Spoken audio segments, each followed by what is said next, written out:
E começando mais um episódio do Depois de Umas, então puxa uma cadeira porque esse papo hoje vai longe. E depois de umas a gente tem muito pra conversar. Prepara a sua bebida preferida e acompanha a gente aqui semanalmente toda sexta-feira no nosso happy hour virtual sobre assuntos engraçados, às vezes importantes, mas principalmente que faça você se desligar por um instante da aceleração do mundo e dar boas risadas com a gente. Acompanha a gente no Instagram, @depoisdeumas, e a gente tá em todas as plataformas digitais, Spotify, iTunes, e você também encontra o nosso podcast no YouTube. Vamos começar o episódio de hoje. Eu sou André Wala e eu já morei em tanta casa que eu nem me lembro mais. Eu sou o Farofa Pistola e eu vou mudar de internet. Eu sou o Fredão Ribeiro e eu tenho que mudar essa minha falta de criatividade na hora de me apresentar. Vamos então começar apresentando aqui o que tem à mesa hoje. Vou começar pelo Farofa. O que temos à mesa aí, meu amigo? Opa, boa noite, boa tarde, bom dia. Estamos de volta. Tem à mesa uma cerveja holandesa, né, de Amsterdã, uma cerveja maravilhosa que a minha esposa me deu, que é uma Heineken. Estou muito feliz. Realmente é uma especiaria muito, muito difícil aí de se encontrar. É um marqueteiro, né? O menino é um marqueteiro, não tem como... Muito obrigado, meu amor, pela cerveja. É isso aí. Fredão, o que temos à mesa? Cara, hoje eu tô tomando uma Canadian Pale Ale da cervejaria Old Tomorrow de Toronto. Boa. E hoje eu nem sou muito fãzão dessa cerveja não, mas eu comprei uma Paulaner, porque eu aproveitei uma promoção que estava tendo ali, que eram 2 garrafinhas de Paulaner, uma Weiss Beer e a outra uma Munich Lager, e vinha com um copo comemorativo, então valeu a pena, tava com um precinho legal. Vou deixar lá no @depois de umas essa fotinha aí do copo e a gente vai fazer aquela boa e velha montagem de todos nós com as nossas biritas lá no Instagram, @depois de umas.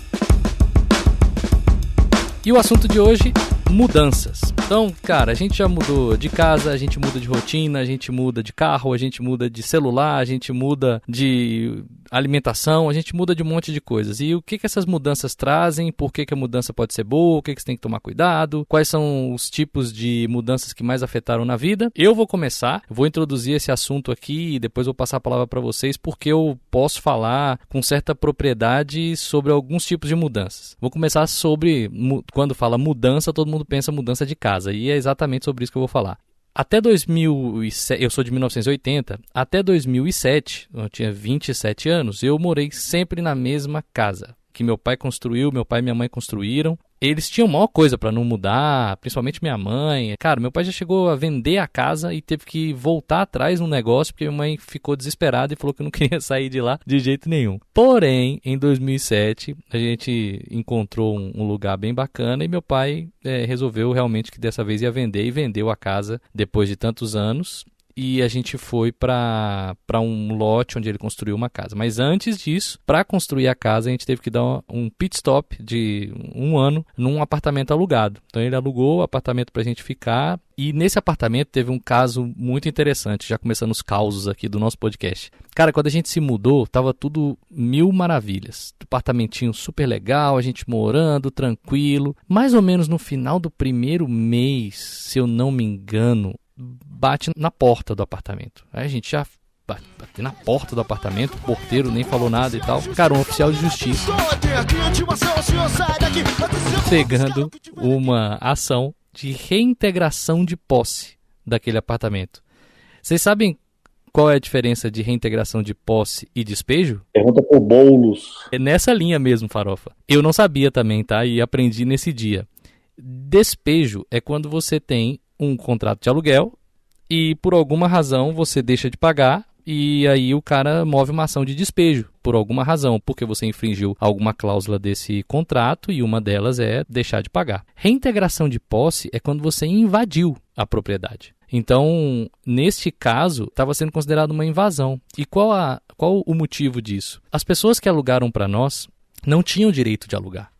Que alugou para o meu pai e para minha mãe, na verdade. Porque eles eram netos da proprietária. E eles alugaram sem a anuência dela.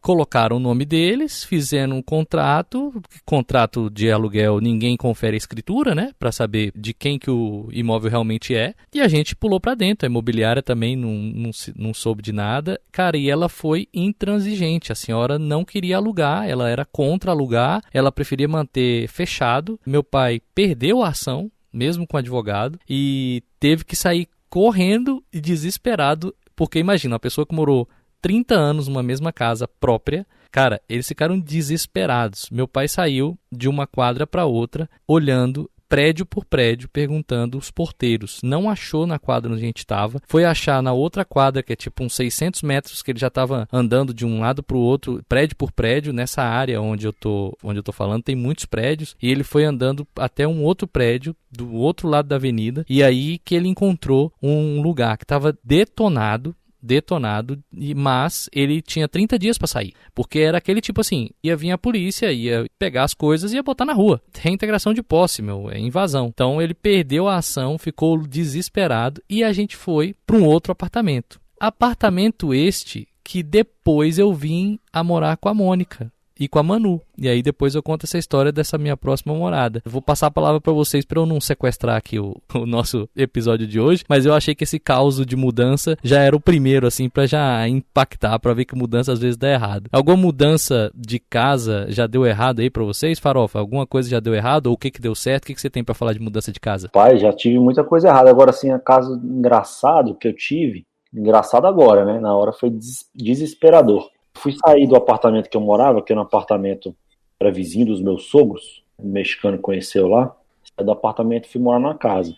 Aí eu liguei pro tiozinho do caminhão lá, marquei o horário e tal, e o cara simplesmente sumiu, desapareceu, escafedeu-se. Arrumei outra pessoa, já estava tudo empacotado, a gente já iria dormir na casa nova, tudo no carro, num Saveiro e mais carro de passeio, não lembro que carro que eu tinha na época. Fiz a mudança no carro de passeio, velho, inteiro. Fiz umas 10 viagens no dia, assim. E um negócio assim, maravilhoso. Caraca, velho. Meu Deus do céu. E aí não para por aí, porque depois que eu aprendi que dava pra fazer isso no carro de passeio, quando eu saí daquela casa pra vir pra que eu tenho hoje, o que eu fiz? Eu não contratei ninguém, né? Que animal. Não contratei ninguém, fiz no carro de passeio de novo. Meu irmão, que parada. Não, bicho, essa aí foi demais. Fredão, antes da mudança para Canadá, você teve mudanças com seus pais, né? Algum ponto interessante aí dessa mudança de vocês? Ou dessas? Cara, teve. Assim, do 0 aos 2 anos eu morei num apartamento, então quando eu fui para outra casa, eu não me lembro dessa mudança. E aí nessa casa lá da quadra 18 em Sobradinho, eu fiquei até os 17 anos. Mudei no fim de 97, a gente foi pro Lago Norte, no início, aquela empolgação com a casa e tudo, e depois começaram a achar a casa muito grande. Eu adorava a casa lá, o quintal era enorme, gostava muito daquela casa, e eles decidiram ir para um apartamento. Aí é óbvio que eu não gostei da ideia. Aí começaram a olhar apartamento, não, mas... vai ser um apartamento espaçoso, 3 quartos e tal. Assim, cada um vai continuar tendo seu quarto e não sei o quê. E eu meio que reclamando. Só que assim, no fim das contas, era uma decisão deles, né? A casa era deles, a decisão era deles. E a gente mudou para um apartamento na 308 Norte. Eu acho que foi um tratamento de choque, cara. Porque pouco tempo depois da nossa mudança, eu quebrei um dedo, tive que fazer uma cirurgia, né, porque eu desloquei a fratura, tive que fazer uma cirurgia e eu passei 45 dias sem poder dirigir, sem poder fazer nada, mal saindo de casa, então eu fiquei 45 dias trancado. Eu saí de uma casa de 300 e tantos metros quadrados para um apartamento de 120 metros quadrados, que é um apartamento consideravelmente espaçoso, mas fiquei trancado durante 45 dias, então foi aquele tratamento de choque para me acostumar com o apartamento. E acredito que isso me ajudou a me adaptar, tanto que depois disso, quando eu me casei, eu saí, deixei o apartamento dos meus pais e fui morar numa kit de 28 metros quadrados com a minha esposa e achava super bacana. O espaço foi super bem dividido. Uma amiga minha que é arquiteta fez o planejamento, um abraço Fê, e ficou super legalzinha e eu achava aquele espaço excelente. Mas eu precisei aí desse tratamento de choque nessa mudança do Lago Norte para 308. Realmente, você sair de um lugar espaçoso para ir para um lugar pequeno e ainda ficar trancado. Farofa fez o caminho inverso, né? Farofa estava num apartamento pequeno e agora está numa casa grande, né, Farofa? Fiz o caminho inverso. Eu estava num apartamento micro apartamento. Hoje eu estou numa casa gigante. Mas eu não sei também quantas coisas que cabiam naquele apartamento, viu? Porque a mudança no carro de popular daí eu trabalho. Não vou te mentir, não. Cara, eu imagino. Vou falar um pouco sobre mudança de país aqui logo de uma vez, que tem muita gente que já sabe que a gente mora em outro país. Eu moro na Costa Rica, o Fred mora no Canadá. E para vocês que estão ouvindo hoje pela primeira vez, a gente nunca gravou o podcast juntos no mesmo lugar, nem é por causa de pandemia, nem por causa de nada. É porque cada um mora no lugar. Hoje o Léo não tá aqui, mas ele mora em São Paulo, Farofa mora em Brasília, Fred mora no Canadá e eu moro na Costa Rica. A gente nunca se encontrou assim, os quatro. Eu conheço os outros três, mas eles não se conhecem entre si. E isso pode ser uma mudança muito grande um dia que a gente se encontrar para gravar junto. Pode ser um podcast que vai ter uma mudança muito grande aí, que deve ser o mais épico de todos e a gente está aguardando por ele ansiosamente. E aí,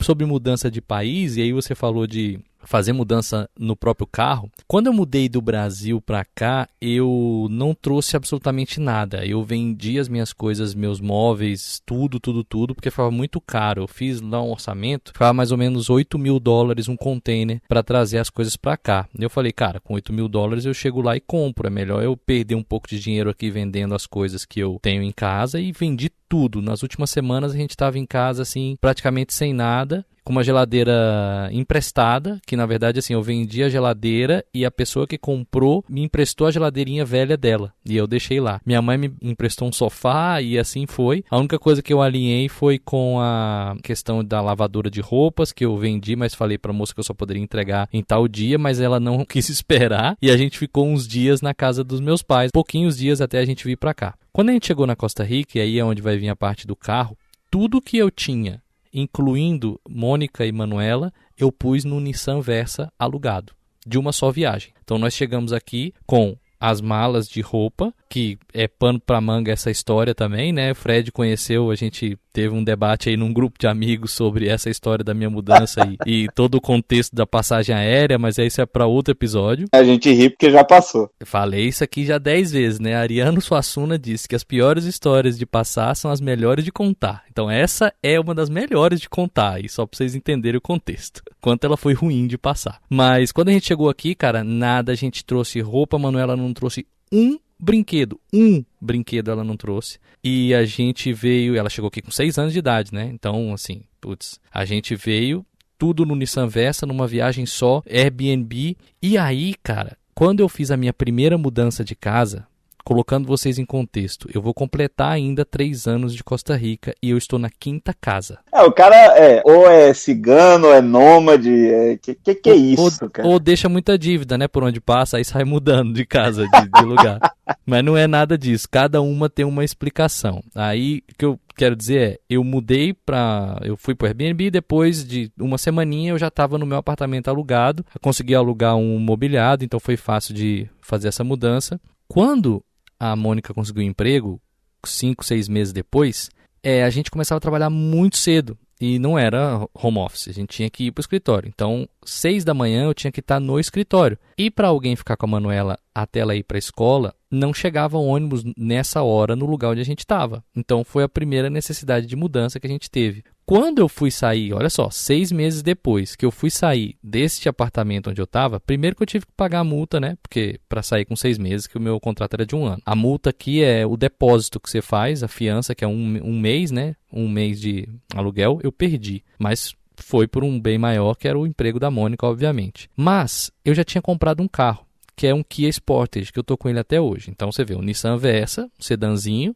para um Kia Sportage, que já é um SUVzinha. Eu fiz 7 viagens de coisas, sem elas. Eu deixei elas, né, e elas foram depois, na verdade, mas a gente em 6 meses comprou coisa que encheu 7 vezes uma Sportage com os bancos rebatidos. Então, enfiou assim, no apartamento. E tava tudo lá no apartamento, mas é porque quando as coisas... Isso é um negócio interessante, cara. Farofa deve ter visto isso porque ele morava nesse micro apartamento que eu fui várias vezes. Como as coisas cabem quando você vai colocando ela na casa pouco a pouco. Não foi de uma vez só. Difícil, Fred, foi essas coisas que eu tirei desse apartamento entrarem no outro. Porque foi tudo de uma vez. Então, quando é pouco a pouco, parece que o negócio é mais tranquilo. Quando é de uma vez só, é super difícil. Nessa última mudança que eu fiz agora, que inclusive tem 1 semana, amanhã vai fazer 1 semana dessa mudança e tudo tem uma razão, posso contar aqui. Mas o fato de que a gente, cara, meio que ficou desesperado e dessa vez a gente falou, chega, eu não consigo mais. Mas é igual ressaca, cara. Depois que a dor de cabeça passa e que você fala na ressaca que nunca mais vai beber, daqui a pouco você tá bebendo de novo, entendeu? Então é isso que acontece comigo. Por isso que eu mudei tanto de casa, mas tem outras mudanças aí. Vocês já mudaram muito de casa também, não? Fred, já mudou muito de casa? Cara, não, eu tive essas que eu já falei, né? Então agora a gente tá na Kit, né? Quando a gente casou. E aí a gente fez uma mudança um pouco inusitada também. Meus pais compraram uma Kit para alugar no mesmo condomínio que eu morava, ali na 914 Norte. Só que a nossa era térrea, a deles era de segundo andar, uma localização melhor. Aí eles sugeriram da gente se mudar para deles e alugar a nossa, né? Então a gente fez uma mudança dentro do mesmo condomínio, então não botava nada dentro de carro, o que foi pior, né? Porque você tinha que carregar tudo de um prédio para outro. E aí dessa Kit a gente veio aqui para o Canadá. Chegando aqui a gente alugou um apartamento em Gatineau. Era um apartamento de 1 quarto. Já foi um ganho de espaço absurdo, né? Para quem morava numa Kit, agora a gente tinha um apartamento de 1 quarto, né? Com sala, cozinha, todo divididozinho. A gente passou um ano lá, o apartamento era muito bonzinho. E aí, já aproximando do final do primeiro ano, a gente já tinha comprado a nossa casa e a gente comprou aquelas casas de entrega rápida. Então, assim, algumas escolhas a gente já não podia mais fazer, porque a casa já estava no nível de construção bem avançado. E aí a gente fez a nossa primeira mudança aqui no Canadá. A mudança do Brasil para o Canadá, toda a nossa vida se resumiu a 4 malas e 2 caixas. Então a gente trouxe o que a gente pôde em 4 malas e 2 caixas. E aí do apartamento a gente comprou a nossa casa. E aí aqui no Canadá, eu diria que 90% das pessoas fazem a própria mudança naquele esquema que todo mundo vê em filme, né? Aluga um caminhão da U-Haul, que é a mais popular, e chama os amigos para ajudar. No fim da mudança, paga a pizza e a cerveja e fica desse jeito, né? Então, assim, eu fiz, antes de fazer a nossa, em 1 ano, eu fiz algumas mudanças de amigos. Então você vai pegando um pouco as manhas, até de carregar o caminhão, aproveitar o máximo de espaço possível. E aí, quando foi a nossa mudança, a gente chamou alguns amigos para ajudar. Quando eu cheguei em casa, aqui na nossa casa, que a gente colocou tudo para dentro, aí tem a segunda fase, aí você vai começar a arrumar as coisas, né? Porque móvel grande, aí tudo bem, enquanto você tem a ajuda das pessoas, você coloca no lugar que você já quer e tudo. Esse papo da ressaca que você falou comigo não cola, não. Eu olhei pra Gabi e eu falei assim, olha, eu não saio mais daqui, não. E hoje eu falo pra ela que eu só saio daqui quando Arthur não estiver mais morando com a gente e a gente quiser fazer um downsizing, porque a casa é bem grande, é uma casa de 3 quartos, né? Tem o basement. Então eu falei pra ela, eu não quero mais sair daqui. Mas aí entra um outro dilema, porque ela quer fazer reformas na casa, né? Então eu não sei o que eu odeio mais, ou mudança ou reforma. Então a gente ainda tá nessa... Você vai ter que resolver. Mas eu acredito que eu vou optar pela reforma, porque quando a gente terminou a nossa mudança aqui para essa casa, eu falei para ela que eu não queria fazer outra. Por mim, eu fico aqui um tempo considerável e já estamos aqui há 9 anos. E eu tenho que confessar que eu sou um cara que eu gosto de mudança, de qualquer tipo de mudança. Eu gosto de mudança. Eu gosto quando alguém fala que vai ter mudança no trabalho, que vai ter...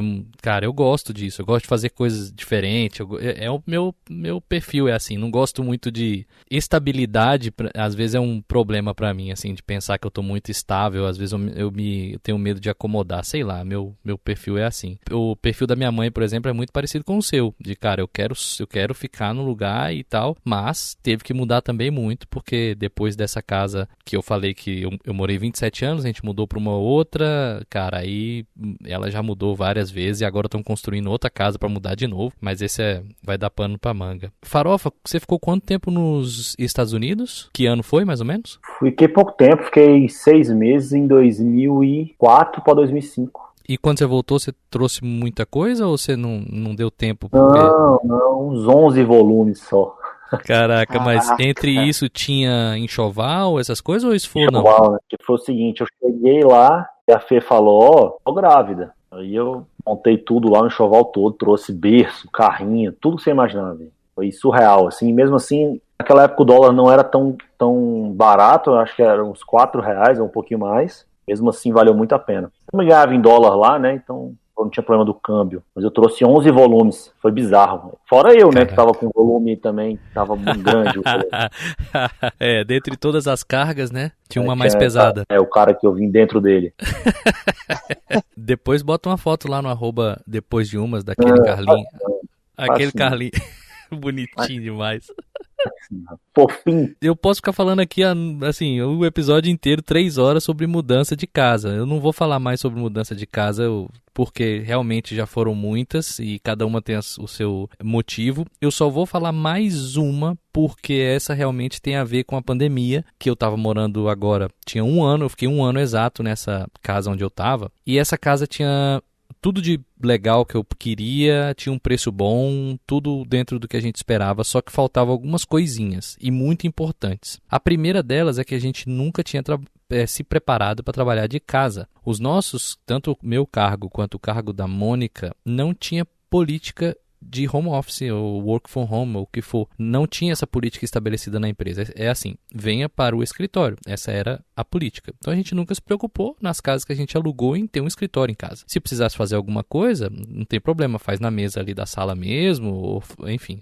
Só que com essa mudança de que agora, pelo menos esse ano, a gente não volta para escritório, esse episódio vai sair aqui mais ou menos no início do mês de outubro, se eu não me engano, mas a gente está gravando em setembro. Essa mudança foi muito importante e a gente ficou nessa casa que tinha 2 quartos, que tem 2 quartos. E aí eu trabalhando num escritório no meio de um espaço que seria uma sala de TV e a Mônica e a Manuela embaixo na mesa da cozinha. Então a gente veio para uma casa de 3 quartos, essa foi a primeira mudança, que aí um dos quartos eu vou fazer escritório, já estou fazendo.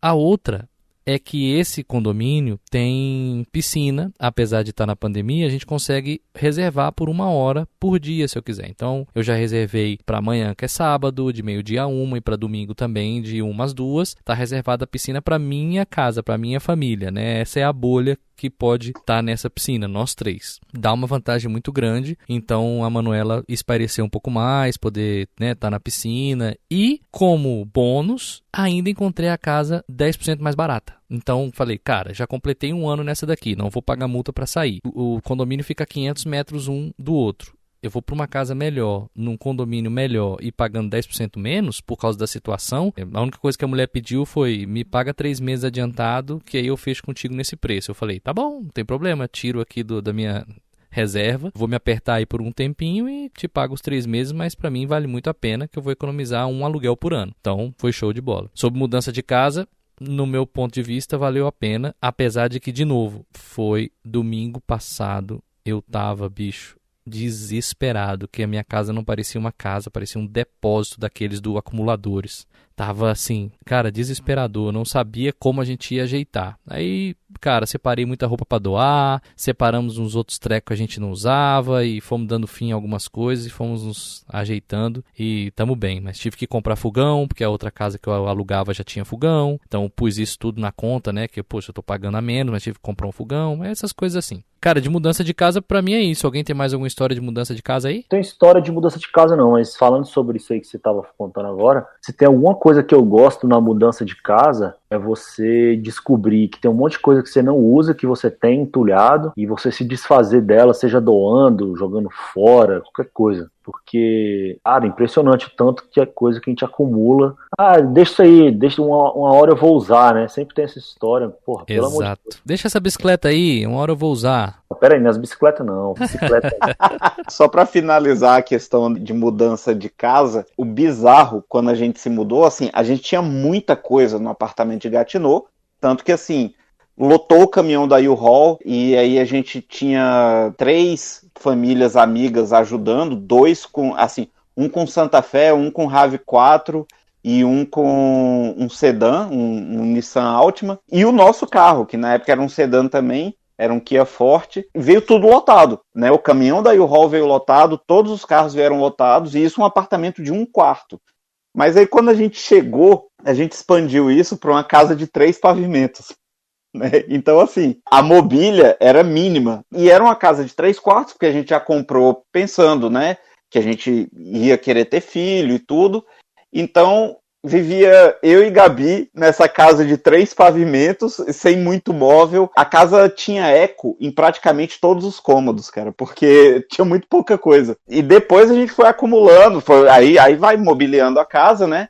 Hoje em dia eu tenho certeza que se eu fosse sair dessa casa, seria um pesadelo, cara. Seria um pesadelo. 9 anos nessa casa. 9 anos, já estamos há 9 anos aqui. Pegamos a casa assim, 0 quilômetro, né? Ela foi entregue pra gente. Você comprou. A gente comprou. Estamos aí pagando o mortgage, mas pelo menos é nossa. E eu já tô com o pé fincado aqui e a gente não sai daqui, não. Claro, não.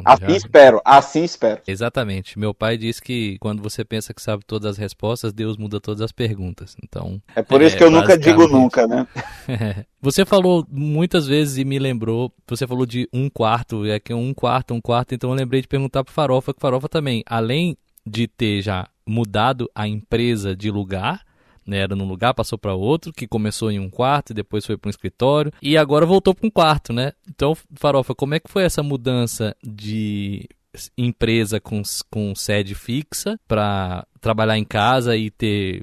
Primeiro você tinha pessoas dispersas, né? E acho que agora você tá muito com freela e tal, mas principalmente como é que foi essa mudança de sede fixa para ir trabalhar em casa na empresa? Cara, foi um processo até natural, saca, Mexicano? Quando veio a pandemia, acho que a gente falou sobre isso em algum episódio. Eu falei, cara, eu acho que isso é um caminho sem volta. O que tá acontecendo com você aí da empresa liberar o home office?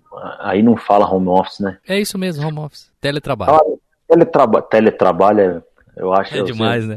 Eu já achava que isso ia acontecer naturalmente, cara, porque não fazia o menor sentido o deslocamento e o tempo que a pessoa perdia dentro de um transporte público, dentro de um carro, ainda mais, aqui em Brasília. São Paulo também tem muito disso, mas São Paulo você consegue, às vezes, morar perto do trabalho, né? Minha irmã mora em São Paulo e mora perto do trabalho. Mas aqui em Brasília, pro cara morar perto do trabalho, às vezes é muito caro, porque é tudo centralizado, né? E as localidades mais distantes são mais baratas, então o cara às vezes fica 1-2 horas por dia, às vezes até mais, para se transportar. Então, pra mim foi bem natural, cara. No começo, difícil pra você se adaptar, difícil pra você arrumar seu espacinho ali que ninguém atrapalhe e tal, mas, cara, quando você cria rotina, se você tiver um mínimo de disciplina, não precisa ser uma coisa muito exagerada, nossa, é bom demais. Cara, eu adoro, acho, ainda mais eu que tenho filhos e tal, para mim é bom demais, cara.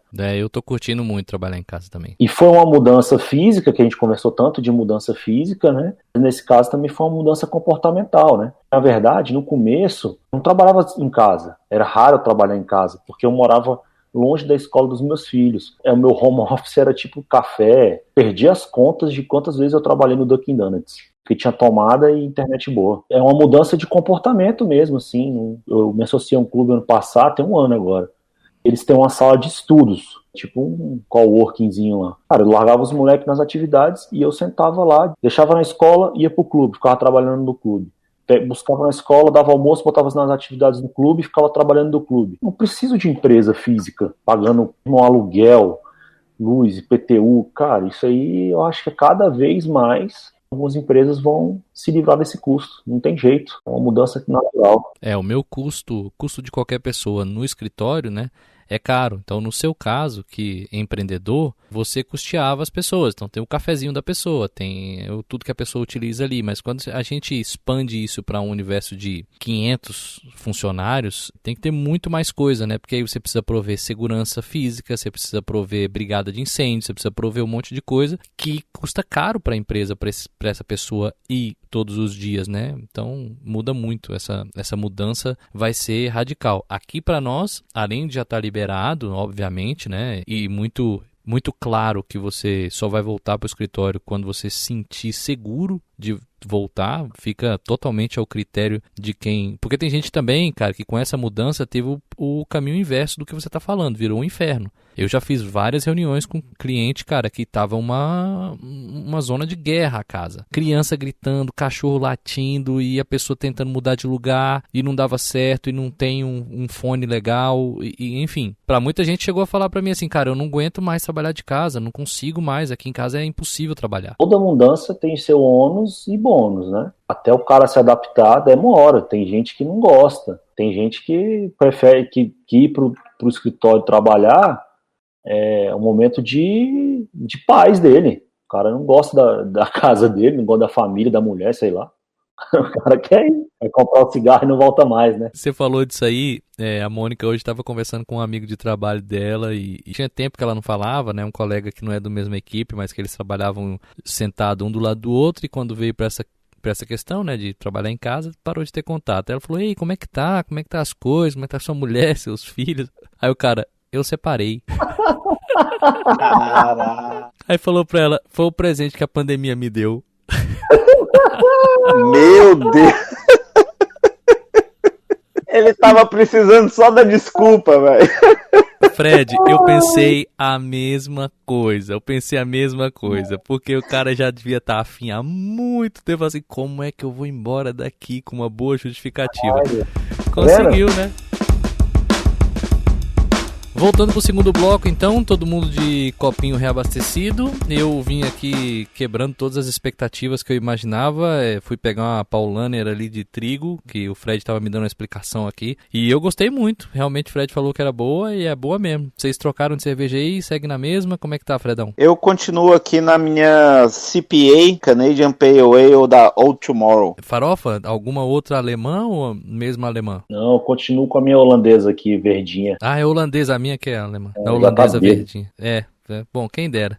A gente falou sobre mudanças de casa, algumas outras mudanças aí de comportamento no trabalho. Vamos mudar completamente de assunto, mas falando sobre mudanças, obviamente, eu queria perguntar: vocês já mudaram de Android para iPhone ou de iPhone para Android? Puta que pariu. Já mudei, é uma desgraça humana. Eu tenho um iPhone 1, né, pra vocês terem ideia. Eu comprei o primeiro iPhone e vim com ele a vida inteira. E aí, em certo momento da vida, eu não vou lembrar o ano, eu sei que o iPhone ficou, tipo, ainda tá surreal, mas hoje você consegue comprar uns 5 anos mais novo com um preço mais ou menos justo. E aí eu comprei um Android, um Samsung Galaxy top das galáxias. Na verdade, eu nem comprei, usei uns pontos, aquele problema de pontos, né? E o cara falou que era maravilhoso e tal. Meu velho, eu parecia um cego dirigindo um caminhão na Via Dutra, 6 da tarde. Não achava nada, não funcionava nada. Sabe? Muito O cara não sabe pôr no silencioso o celular, né? Nada. E aí você culpa o celular, né? Você, essa merda não funciona. E na verdade... É você, né? É a tua cabeça que não tá funcionando, né? Que nem, por exemplo, eu trabalho com Macintosh desde 2005, 2004. Quando eu abro um Windows, às vezes dá umas... Por exemplo, o botão de fechar do browser é no outro lado, velho. É isso aí. Você dá ruim, velho. É uma mudança que demora, o cérebro não tá acostumado, né? Deve ser igual o mão inglesa, né? Mas, cara, eu sempre usei Android, assim, quando começou. E, cara, eu já tive um HTC Diamond, que usava aquele primeiro Windows para smartphone, que era questionável. O celular era bem legal, mas o sistema operacional era questionável. Quando começou essa onda, assim, de smartphone mesmo, eu já comecei com Android, e no meu trabalho eu tenho que prestar suporte tanto da questão de computador e tudo, né, software, hardware e celulares, né. O governo tem as opções de Android ou iPhone. E aí o que eu fiz? O meu celular do trabalho, eu pedi que fosse um iPhone para que eu pudesse praticar mais, entender mais do telefone. Por exemplo, é o que acontece agora. Estou on call, assim, eu estou de sobreaviso, então eu estou com meus 2 telefones aqui. O meu telefone pessoal é um Android, o telefone do trabalho é um iPhone, e dá uma travada, né? Sempre que eu vou mudar de um para o outro, e tem muita coisa ainda no iPhone que você tem que meio que... É como se você fosse falar uma outra língua, né? Você tem que virar aquela chave na sua cabeça, porque a forma como eles foram pensados e concebidos é diferente. É claro que eu xingo um absurdo o iPhone, né? Mas, enfim, eu entendo quem goste. Eu não tenho aquela coisa assim de, não, se você gosta de iPhone, então eu quero nem falar contigo. Tem uma galera que é meio xiita, assim, com isso, né?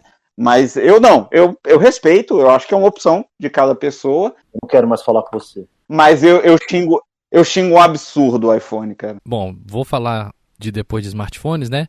porque, obviamente, que fica mais, em algumas coisas fica mais fácil, é porque a gente tá deixando para trás aqui um outro contexto dos telefones mais antigos, mas falando de Android e iPhone, eu mudei deixa eu ver, o meu primeiro smartphone também tive um HTC, Android, obviamente, e aí depois eu comprei um iPhone 3GS, e aí eu simpatizei com o iPhone. Só que depois que eu fui trocar de iPhone e dava para comprar um Maréia com o preço do iPhone, aí eu, tipo assim, velho, você não sabe se é o telefone que é muito caro ou o carro que é barato.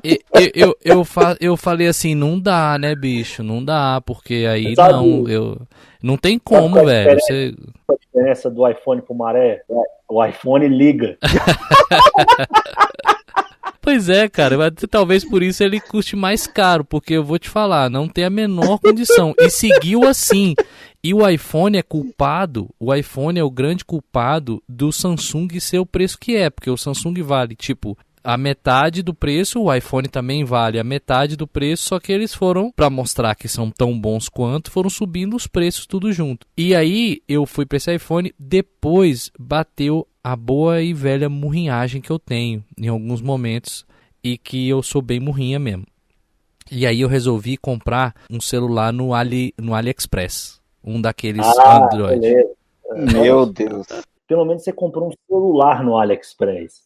Eu comprei roda de bicicleta, imagina se quebra pedalando. Bicho, eu comprei esse celular e era... Não que o Android fosse ruim, apesar de eu acho que esses Android dos celulares lá são meio que pirata, assim, sei lá como é que é, porque as atualizações são meio estranhas, mas funcionou bem, eu tenho ele até hoje, pra te falar a verdade, tá aqui guardado. Mas o que eu queria falar é que eu não... Você tem o seu Maré até hoje, né? Então... E ambos funcionam, tanto o celularzinho quanto o Maré. E ele funciona, eu não sei qual funciona melhor, pra te falar a verdade, ou pior, mas funcionam. Quando eu preciso deles, eles estão meio que de backup, os dois. E aí, cara, eu não volto mais, não. Eu tenho iPhone hoje, eu não volto mais para Android, não. Mas nem a pau. Mas não volto de jeito nenhum. Porque não só por causa do trabalho que dá, porque a incompatibilidade, aí você sai buscando software para poder integrar os arquivos, a agenda, o não sei o que.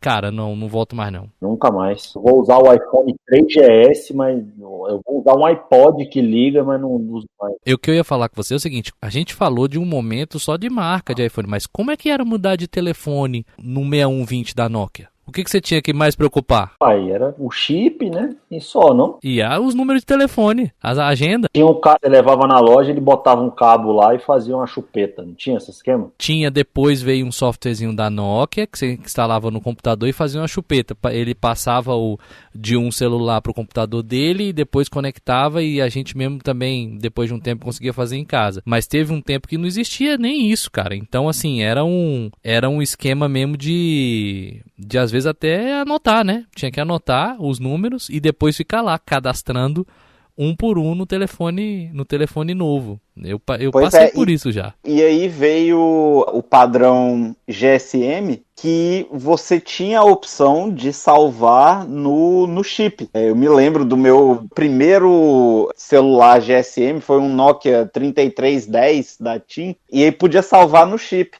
E assim, aquilo, é claro, tinha uma limitação de caracteres no nome, era uma série de coisas, mas assim, aquilo te dava uma praticidade tão grande que hoje em dia, cara, eu me pego salvando contato no chip do telefone. Eu não sei porquê, cara.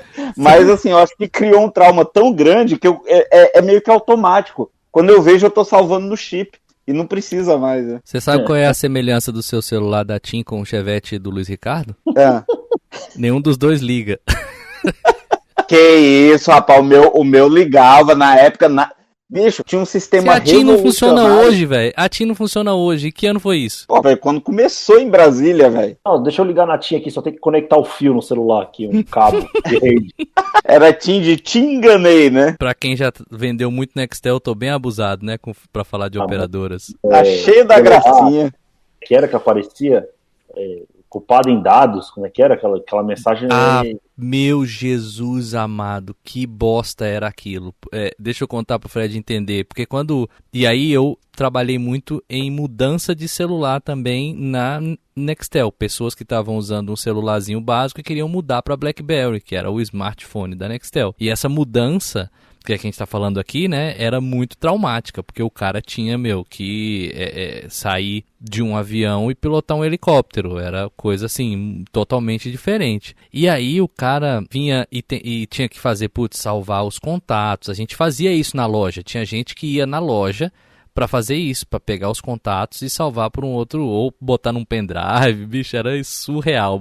Aí a gente dava um arquivo CSV, um arquivo do Excel pro cara com os contatos dele. Era muito louco essa época. Caraca!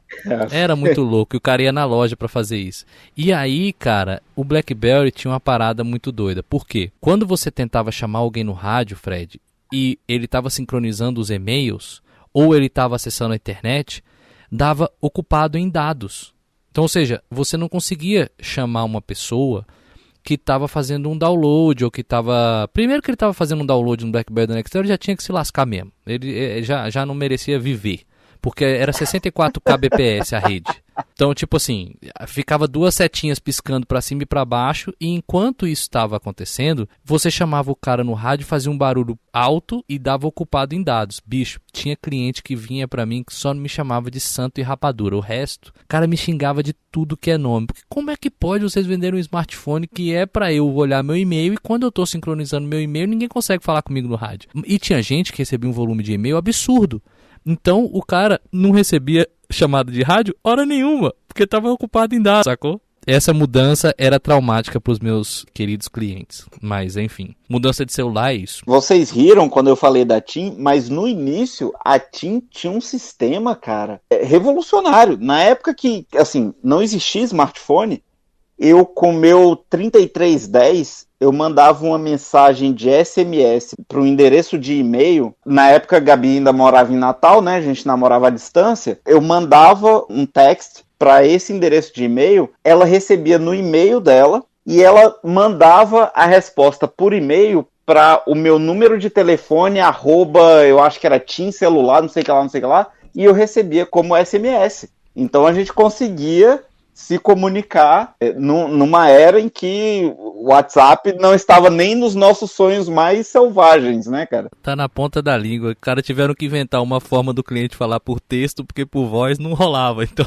vamos inventar alguma coisa pro cara poder pelo menos falar. Bom, enfim, vamos lá. Comunicar, né? Pra mim funcionava. Xistes à parte, mudança de celular é isso daí. Queria falar com vocês sobre mudança de alimentação. Sei que há um tempo atrás, eu não sei quantos anos tem, o Fred passou por isso, mas o Farofa também já teve umas mudanças de alimentação aí meio malucas. Eu vou pedir pro Fred começar a falar sobre isso, porque eu sei de uma história que há muito tempo você teve uma dieta muito restrita, que a mudança de hábito é um negócio super difícil. Como é que foi para você isso e como você vê as dificuldades de se mudar de hábito de alimentação, Fredão? Cara, realmente, assim, para você iniciar qualquer coisa, ainda mais quando é para restringir o que quer que seja, e nesse caso é a alimentação, existe uma dificuldade muito grande de você se adaptar. A sua cabeça vai estar o tempo todo tentando te desviar daquilo, né? Então, realmente, assim, essa adaptação de uma reeducação alimentar requer um esforço muito grande, porque quando isso acontece, na maioria das vezes, é só você, as outras pessoas continuam com seus hábitos alimentares do mesmo jeito, e aí tentações estão na sua frente, mas na época que eu fiz isso, eu estava bem focado. E é aquela coisa, depois de um tempo, né, existe aquela questão dos 21 dias, né? Depois de 21 dias, o seu cérebro se adapta àquilo. Depois aquilo vira parte de uma rotina e você consegue seguir com aquilo de uma forma um pouco mais tranquila, mesmo que você tenha interferências externas, digamos assim. E aí eu consegui levar essa questão dessa mudança de hábitos alimentares durante um bom tempo. Mas uma questão que eu percebi também é que, às vezes, mudanças mínimas, mas importantes na sua rotina diária, prejudicam bastante quando você está fazendo isso. Então, assim, quando eu cheguei num ponto que eu achava que estava ok, que estava legal, entrei na parte de manutenção, digamos assim, E aí veio o nascimento do Arthur, e muda muita coisa na casa, né? Muda a questão dos horários, muda a questão da alimentação e tudo. E aí já estava um pouco mais difícil seguir a rotina bem rígida que eu tinha estabelecido. E aí as coisas começam a degringolar, digamos assim, né? Então eu passei por essa fase. E claro, teve outros fatores também. Quando eu estava conseguindo recuperar de novo toda aquela rotina e voltar também à questão dos exercícios e tudo, com 2 anos de idade, Arthur fraturou o fêmur, e isso representou também uma mudança muito grande na nossa rotina, porque ele ficou engessado, Gabi ficou em casa e tudo. Assim que ele se recuperou, que eu estava voltando à minha rotina de exercício, eu tomei um tombo de bike que me deixou lascado aí por uns bons 4 meses. Então, assim, depois disso nunca consegui recuperar aquele ponto que eu estava. Então, é um esforço muito grande que você tem que fazer, pelo menos essa é a minha visão. Fatores externos conseguem minar esse tipo de esforço de uma forma muito fácil. Sim, a mudança a gente já está falando de 2 assuntos juntos aqui que a gente tinha para hoje. A mudança de alimentação e a mudança de rotina. É óbvio que uma está totalmente ligada à outra, né? É muito difícil. Tem um livro, não sei se você já leu, do Charles Duhigg, O Poder do Hábito. Não, ainda não. É um livro bem legal sobre isso. Ele fala dos 21 dias, eu não sei se foi ele que introduziu esse assunto, mas ele fala dos 21 dias, fala de muitas coisas. É um livro bem legal, recomendo para todo mundo. E a questão é do gatilho e da recompensa. Então, primeiro tem um estímulo e que acontece alguma coisa que dispara um gatilho, que dispara uma rotina, e aí é ali que você tem que mudar. Então, quando você tá passando por alguma mudança, esse podcast tá ficando muito sério, né? Mas quando você passa por uma mudança, mas esse é um negócio legal também. Nem sempre a gente fala, eu sempre falei no início, a gente fala de assuntos importantes, muitas vezes engraçados. Tem alguma coisa que vai ser importante aqui, que é isso, é entender, pelo menos é o que fala no livro, que quando você tem um estímulo que vai disparar essa rotina, né? Que vai disparar você tem um gatilho que vai disparar uma rotina, você não tem como alterar o gatilho. Então ele sempre vai acontecer. Então, tipo, qual é o gatilho? É o que você falou, as pessoas estão nos mesmos hábitos alimentares ou de qualquer coisa delas e você está tentando provocar uma mudança nos seus hábitos. Só que o gatilho vai acontecer, que é alguém que está comendo uma pizza na sua frente e você está numa dieta que não pode comer aquela pizza naquele dia. Aquilo já dispara uma rotina, que é basicamente você falar, ok, vamos comer junto. Se você não muda a rotina, nunca você vai conseguir mudar o resultado. E aí é quando o cara começa a dar uma explicação que as pessoas ficam sempre focadas em tentar mudar o gatilho. E eles nunca vão ser mudados, porque não é você que controla, as coisas só acontecem. Mas o que você faz depois que recebe aquele estímulo é que vai te dar a mudança de hábito ou não. Então, parece no livro, teoricamente é fácil, né? Obviamente que na prática é super difícil, mas ele explica bem como é que faz isso lá. É muito difícil, eu tentei... assim, mudar de alimentação por um tempo específico para alcançar uma determinada meta é uma coisa, mas mudar o hábito de alimentação, cara, é muito difícil, né? Não, para mim é um negócio assim, tem que mudar o estilo de vida completamente, né? E ainda mais, cara, porque aqui em casa os gatilhos são absurdos, né? Porque eu tenho 2 aqui que são magros de ruim. Gabi, magrinha e tal, não sei o que, eu acho que ela come mais do que eu, né? Cara. Come igual a galera que levanta laje, essas coisas assim, né? Que raiva, hein, bicho? Daqui a pouco ela vai descer aqui igual um meteoro, meu amigo. Eu já ouvi a voz lá de cima. Daqui a pouco talvez o meu áudio desapareça. E Arthur, bicho, vai no mesmo pique, cara. O moleque é magrinho, velho. Come, bicho, igual uma forrageira, velho. O moleque é um trator, né? Então, assim, aqui em casa, eu digo que, assim, os 3 têm alma de gordinho. Só eu tenho o corpo de gordinho, né? Porque eles vão de boa, né? Todo dia é aquela parada. A gente podia comer uma coisinha diferente, né? E aí, E aí lasca o gordinho, né, velho? Você Gordinho que só vai, se o único ferra, que velho. vai de corpo e alma. Ele só tem a alma de gordinho, mas o corpo não, cara. Eu queria 10% do metabolismo desses outros 2 seres humanos que habitam a minha residência, velho. Sobre mudança de hábito, Farofa tem uma mudança que eu participei em determinado momento, que é a mudança do estilo de vida que foi provocada pelo triatlo. Então, para você, Farofa, teve uma mudança também radical de alimentação, né? E do tempo lá que você... daquele shape do cara que você veio dentro dele lá dos Estados Unidos e que você passou por uma transformação aí pelo esporte e tudo. Como que é essa mudança de estilo de vida por um esporte? Na verdade, eu caí no esporte por conta da saúde, né? Não foi por conta...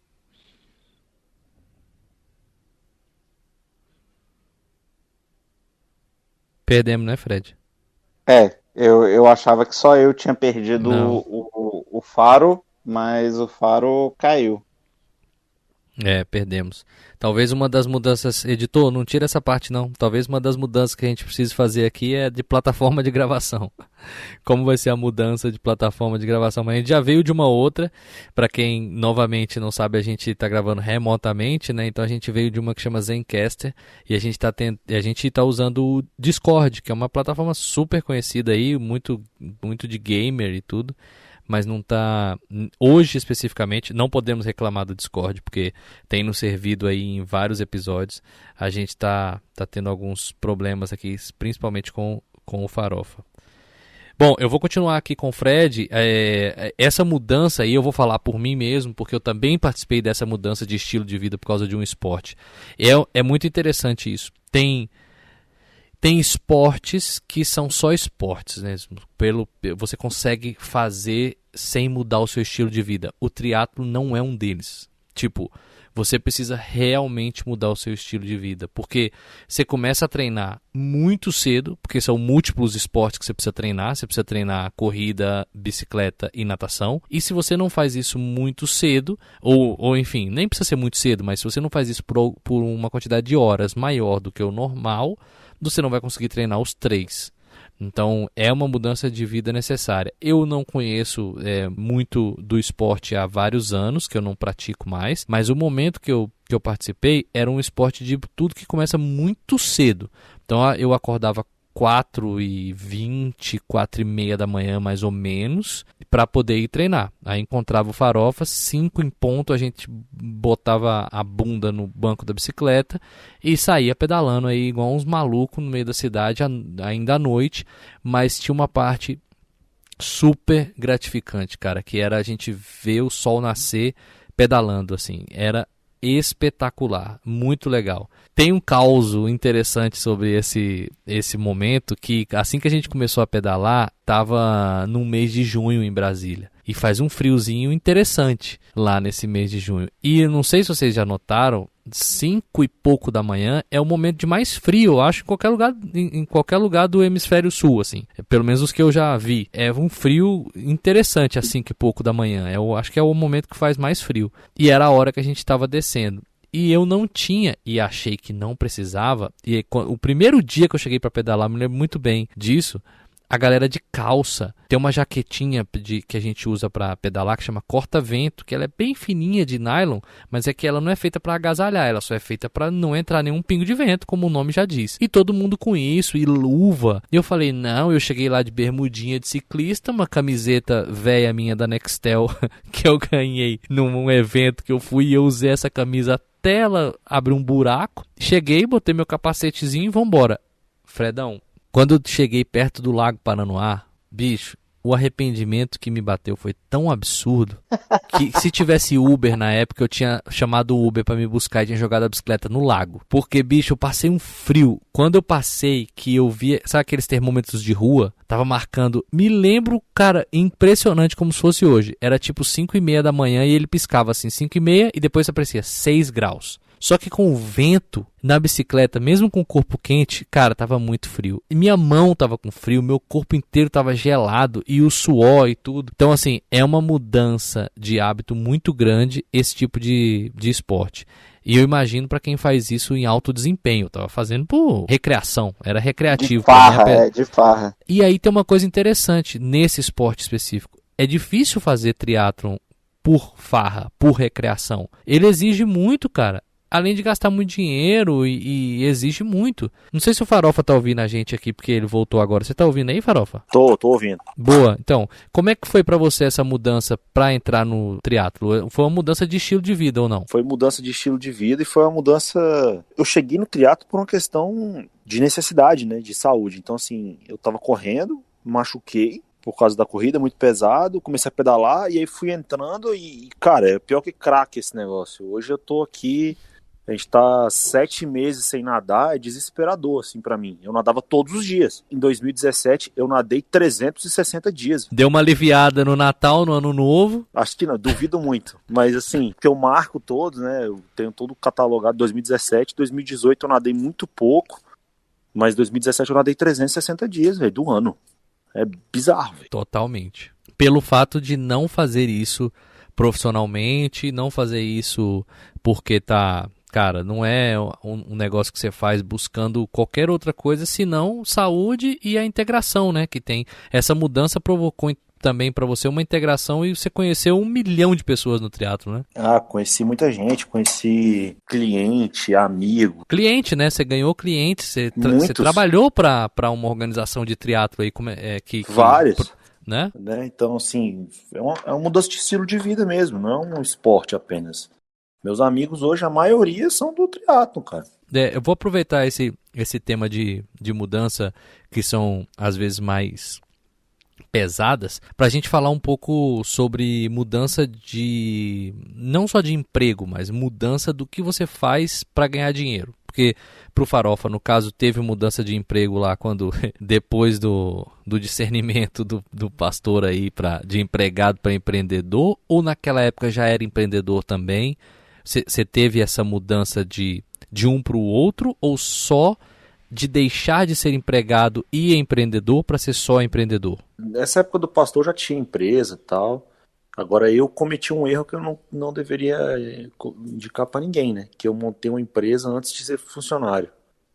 Então aprendi tudo na marra. E é um erro, né? Deveria ter aprendido apanhando dos outros.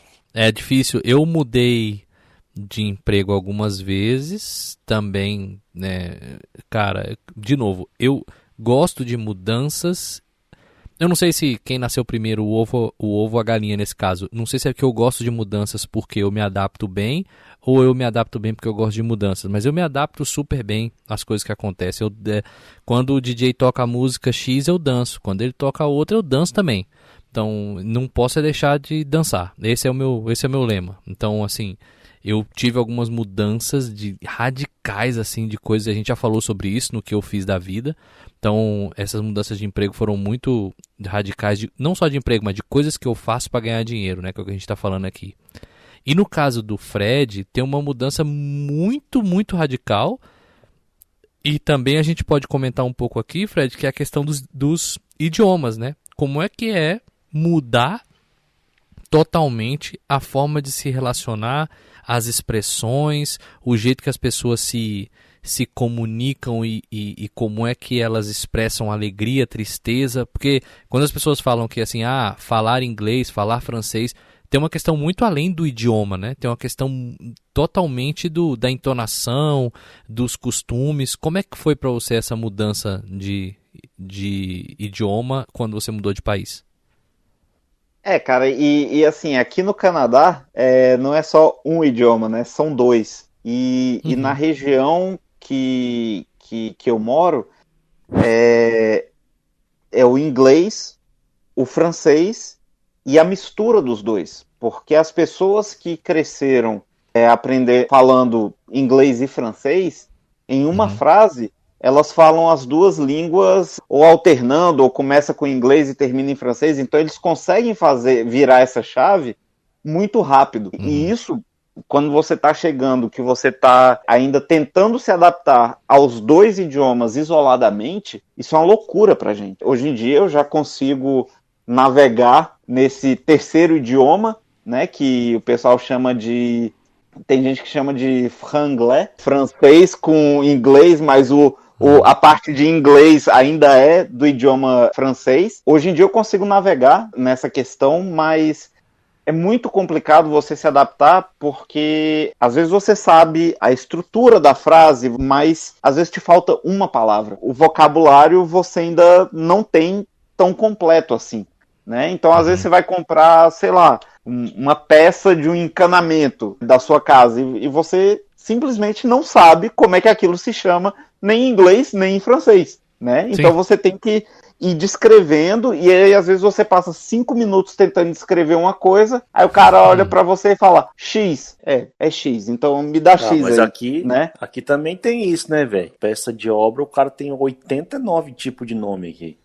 Cada peão chama de um jeito, né? Sim, dentro do português do Brasil, você tem umas coisas que se fala no norte. Nós vamos fazer um episódio sobre expressões e o que as pessoas falam em cada estado, mas, cara, essa mudança de idioma que o Fred falou, pra mim também pegou pesado, porque eu acho que a chavinha que tem no nosso cérebro, ela é treinada para um seletor de 2 posições. Então você põe um idioma nativo, outro idioma que eu aprendi. Para nós, né, que aprendemos a falar outro idioma depois e não fomos criados em 2 idiomas. Pro Arthur, por exemplo, o que eu tô falando aqui não deve ter o menor sentido. Pra Manuela, eu sei que não tem. Porque fala assim, não, o cara pede pra eu falar português, eu falo. Se eu viro, eu tô escutando um desenho em francês, assistindo uma aula em inglês e falando com meu pai em português. Rola isso aí, Fred? Ah, sim, com certeza. Ele navega bem nos 3 idiomas. É claro que a gente pode observar que, assim, o vocabulário em cada uma das línguas vai sofrer certas perdas, até porque, assim,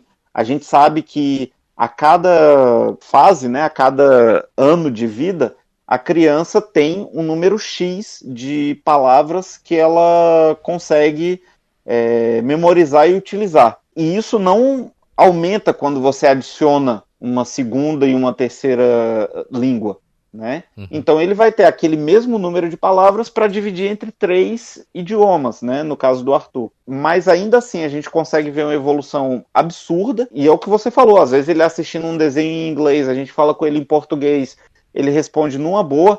Eu ainda tenho uma dificuldade, então se eu estou escutando assim, se eu estou lendo algo em inglês, escutando um áudio em português, eu ainda tenho essa barreira. Ele não tem, mas ele já começa também a misturar muito, assim, às vezes ele falando uma frase em português, ele coloca algumas palavras em inglês ou em francês, ou ele tenta aportuguesar uma palavra em inglês, né? Sim. E a gente vai sempre falando para ele qual é a palavra correta em português ou em qualquer língua que ele está falando, justamente para juntar mais palavras nesse grupinho que ele tem, né? E que vai só aumentando, né? Aqui também rola isso muito com a Manuela, a gente está corrigindo direto várias palavras que ela está falando. Ela mistura demais já o espanhol com o português. Para escrever, então, é um processo complicado. Eu não quero que ela não saiba como escrever em português. Mas essa mudança que a gente teve de país, essa mudança de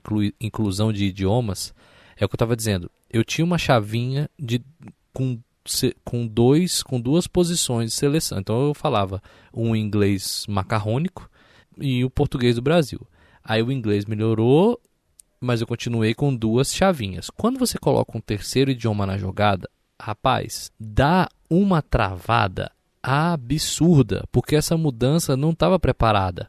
E aí eu penso o seguinte, eu tinha uma chave que é idioma nativo e a outra chave que é idioma não nativo. Mas, dentro do não nativo, tem mais uma opção. Então, às vezes eu estou conversando com o cara, isso aconteceu muito, melhorou demais agora. Cheguei aqui, estou conversando com alguém em espanhol e chega um gringo. Rapaz, que piada que era nos primeiros meses, porque se eu precisasse falar com alguém em inglês enquanto eu estava falando espanhol, simplesmente não saía. Era uma coisa ou outra. E hoje ainda melhorou muito, mas é uma mudança que custa demais falar esses idiomas. E é ótimo, né, cara? Como toda mudança, tem uma parte que depois que você consegue se adaptar, você vê as coisas acontecendo, é muito bom. Seja no processo de alimentação, no processo de mudança de rotina, no processo de qualquer outro tipo de mudança, de emprego, que até foi o que a gente começou a falar aqui agora há pouco. É muito bom. Farofa voltou? Tô aqui. Legal. Eu vou falar sobre o último assunto aqui pra gente encerrar o nosso podcast de hoje, que é a mudança de... Operadora de celular, né? Que é o que eu vou fazer segunda-feira. De operador de internet, né? Esses tipos de mudanças são super complicados. Cara, a mudança de emprego, que a gente estava falando anteriormente, Farofa, quando você caiu, e a mudança de ambiente de trabalho, de um lugar para o outro. Eu mudei muito de emprego já. Não é que eu fique pouco nos empregos, é que eu tenho já uma certa quantidade de tempo aí que eu tô trabalhando. Não é que eu tenha mudado muito. Já são que me anos. mudam, né? É que, tipo, eu comecei a trabalhar A gente já falou sobre o que já fez da vida, mas esse ponto aqui é o quão difícil é mudar de emprego. E aí eu acho que o Farofa comentou sobre que ele teve uma interseção aí de o tempo que ele trabalhava como empregado e como empregador. E, Fred, você mudou de emprego no Canadá, mas já tinha mudado no Brasil também. Para você é mais doloroso mudar de emprego? Você gosta mais de estabilidade, tipo o que aconteceu na casa? Você já sabe assim, eu não quero mais mudar de casa, eu quero ficar aqui por um bom tempo. É do seu perfil também na questão do emprego? Quanto custa para você mudar de emprego? Assim, eu acho que a minha carreira levou a isso, e eu confesso que, assim, eu também tenho uma preferência quando eu passo um pouco mais de tempo em determinado emprego ou alguma coisa do tipo. Então, estando ainda no Brasil, né, quem escutou o episódio do que a gente já fez na vida, fui professor por alguns anos, e depois eu comecei a trabalhar na TI da Caixa. Eu só saí da Caixa Econômica para vir para o Canadá. Só que eu trabalhava numa empresa pública, uma empresa de âmbito nacional, é uma empresa gigantesca, né, a Caixa Econômica Federal. Quando eu cheguei aqui, fui trabalhar numa empresa de tecnologia, uma empresa privada, que na época tinha, no máximo, 50 empregados, né? Então era uma empresa muito pequena. E isso foi uma mudança muito grande para mim, porque pega um pouco do que a gente já falou, a questão do idioma, e aí você tem que usar o inglês e o francês não só para o seu dia a dia, né, mas no ambiente de trabalho, e aí as coisas, o ritmo é um pouco mais acelerado. A mentalidade de uma empresa privada é bem diferente de uma empresa pública, e uma empresa pequena, né, que muita coisa tem que ser adaptada, muita coisa tem que ser pensada na hora, e é assim, é tentar trocar a roda, tentar trocar o pneu enquanto o carro está andando, entendeu? E eu passei 8 anos nessa empresa. Fui crescendo dentro da empresa, mudando de cargos dentro da empresa, então as funções mudavam um pouco, mas era sempre a mesma empresa. E aí, como eu contei no episódio lá do que a gente já fez na vida, a empresa teve um revés e eu estava na lista dos que iam sair. Eles fizeram um layoff muito grande e eu estava na lista dos que saíram. E depois disso, comecei como consultor no governo do Canadá. Agora já estou efetivado lá. Então, assim, eu voltei para o setor público, mas depois aí de um período de quase 9 anos, né, da minha experiência na Caixa Econômica. Então, algumas coisas são semelhantes, eu pego muito da experiência que eu tive na Caixa, mas tem muita coisa diferente e tem muita coisa que eu me habituei no setor privado e que eu ainda tenho uma certa dificuldade de me readaptar ao setor público, né? Então, assim, eu gosto de fazer coisas diferentes, mas a situação de você ter que procurar algo novo e de repente estar numa situação em que você perdeu o seu emprego e agora você tem que sair correndo atrás de alguma outra coisa, isso aí eu confesso que me incomoda um pouco. Eu não sou... Tem gente que encara isso assim, relativamente numa boa e fala assim, é um novo desafio, blá blá blá, tal. Esse tipo de coisa me incomoda um pouco. Sim, pra mim, cara, mudar de emprego é super... Bom, mudanças pra mim são mais tranquilas, né? Eu gosto de mudanças. Mudar de emprego e tal. Eu acabei de passar por um processo aqui interno e vou mudar de posição, vou mudar radicalmente. Vou sair de vendas, depois de, uns 13 anos, mais ou menos, 100% em vendas, e vou para a área de treinamento. É um negócio que eu gosto de fazer, então por isso que eu estou aqui fazendo podcast, porque eu gosto de conversar, gosto de estar sempre compartilhando conhecimento e tudo, então adaptou certinho, mas são mudanças drásticas, né? Vamos ver como é que isso vai acontecer. Eu vou avisando aí nos próximos podcasts para quem escutar. Cara, a gente está encerrando esse episódio, que foi, cara, super, super interessante poder entender como é que a mudança afeta cada um de nós. Então, depois de umas, eu entendi vários contextos de mudanças que são diferentes do meu contexto de mudanças. Cada um enxerga a mudança de uma forma distinta. Eu lembrei muita coisa boa aí e lembrei que realmente a mudança de celular é um pesadelo na vida das pessoas, é um negócio assim de louco. Eu percebi que realmente já mudei muito de casa e lembrei dessas histórias da história de reintegração de posse lá do apartamento do meu pai, enquanto eu morava com eles ainda, que foi super legal de relembrar. De novo, as piores histórias de passar são as melhores de contar. E cara, depois de umas... apesar das mudanças e apesar das idas e vindas que a vida pode dar, se a gente conseguir manter o prumo, as coisas se adaptam facilmente, ou a gente se adapta, a gente dá sempre um jeito. Para mim, mudança é sempre um negócio, é sempre algo interessante. Eu gosto de ver o que tem lá do outro lado e abrir uma porta nova e ver o que me espera lá. Eu gosto muito de mudanças. Eu realmente vi nesse episódio o quanto eu gosto de pensar nas mudanças que já aconteceram na minha vida e pra mim o quanto eu gostei delas e como eu tirei proveito. É isso aí. Farofa, enquanto você tá conectado aqui com a gente, depois de umas... Então, depois de umas, eu vou ser bem rápido e objetivo aí, antes que eu caia, por sinal. Mudar, cara, às vezes é muito bom. Você ficar na mesmice, ficar naquela estabilidade, foi o que você falou, naquela velocidade de cruzeiro, às vezes te traz, né, a longo prazo, te traz umas consequências que a gente não sabe quais são. Então, a mudança é importante. Eu acho que ela é importante, faz muito bem para o ser humano. É isso. Muito bem. Fredão, depois de umas... Depois de umas, eu concordo que mudanças são muito boas na nossa vida, é algo muito bom na nossa vida, são necessárias, a gente precisa mudar, porque isso estimula a nossa capacidade de adaptação, né? E a gente aprende outras coisas.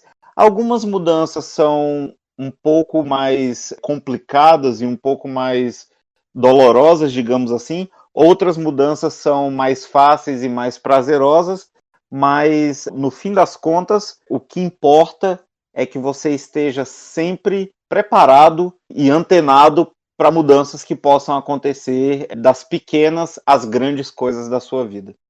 Excelente. Esse foi mais um episódio do Depois de Umas. A gente tá no Instagram, no @Depois de Umas. A gente tá também no YouTube, nas principais plataformas de podcast, que são Google Podcasts, Spotify, iTunes. Você pode encontrar a gente em todas essas plataformas. Estamos aqui toda sexta-feira. Se você ainda não ouviu todos os nossos outros episódios, convido você a escutar desde o primeiro episódio. Tem muita coisa interessante, muitos convidados, muitos assuntos. E a gente está aqui para trazer um pouco de atitude diferente, que é o nosso Happy Hour virtual, se adaptando às mudanças que o mundo está provocando em nós. E espero ver você aqui na próxima sexta-feira em mais um episódio do Depois de Umas. Um grande abraço para todo mundo, um abraço para vocês e tudo de bom. E vamos para a próxima sexta-feira. Valeu, galera. Um abração. Valeu, Fred. Valeu, Farofa. Valeu, galera. Um abraço. Valeu.